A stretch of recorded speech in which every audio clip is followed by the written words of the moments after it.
போராடுவோம் போராடுவோம் போராடுவோம் போராடுவோம் இறுதி வரை போராடுவோம் மாநில அரசு மத்திய போராடுவோம் போராடுவோம் வெற்றி பெறும் போராடுவோம் போராடுவோம் போராடுவோம் போராடுவோம் மைக்குங்க போராடுவோம் போராடுவோம் போராடுவோம் போராடுவோம் அருமை பொய்யான கோரிக்கையை நிலைநிறுத்தாதே பொய்யான கோரிக்கையை நிலைநிறுத்தாதே. வணக்கம். தமிழ்நாடு பல்வேறு வகை மாற்றுத்திறனாளிகள் மற்றும் நலிந்த நல முன்னேற்ற சங்கத்தின் சார்பாக இன்றைய தினம் 13/3/2026 அன்று 7 அம்ச கோரிக்கைகளை வலியுறுத்தி மத்திய அரசுக்கும் மாநில அரசுக்கும் எங்களுடைய உள்ள கும்பல்களை தெரிவித்துக் கொண்டிருக்கின்றோம். இந்த நேரத்தில் எங்கள் கோரிக்கைகளை மத்திய அரசும் மாநில அரசும் நிறைவேற்றி உடனே அந்த கோரிக்கைகளை சம்பந்தப்பட்ட துறை ரீதியாக அதிகாரிகளை அழைத்து தீர்வு காணும்படியாக நாங்கள் கேட்டுக்கொள்கின்றோம்.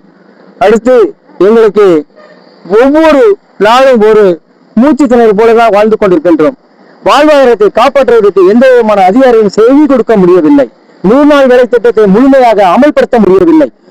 நீண்ட காலமாக போராட்டங்கள் என்று இருக்கின்ற கடுமையாக ஊனமுற்ற வருவாய்த்துறை மூலமாக கிடைக்கக்கூடிய நலத்துறை மூலமாக கிடைக்கக்கூடிய மாதாந்திர பராமரிப்பு உதவித்தொகையை உடனே உயர்த்தி வழங்கிட வேண்டும்.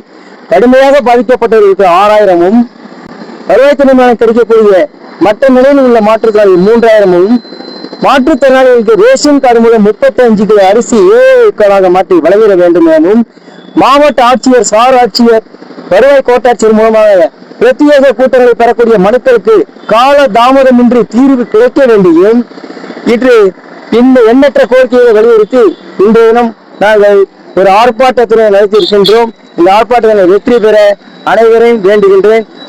அனைத்து துறை அதிகாரிகளும் எங்களுடைய இரக்கம் காமித்து எங்களுடைய கோரிக்கைகளை ஏற்று செவி சொடுக்கும்படியாக கேட்டுக்கொள்கிறேன். நன்றி, வணக்கம். கோரிக்கை நிறைவேறவில்லை, அடுத்த கட்ட போராட்டம் எப்படி இருக்கும்? இந்த கோரிக்கைகள் நிறைவேறவில்லை என்றால் அடுத்த கட்டமாக மாநில அளவிலும் சென்னையை நோக்கி ஒரு முற்றுகை போராட்டத்தை நடத்த இருக்கின்றோம்.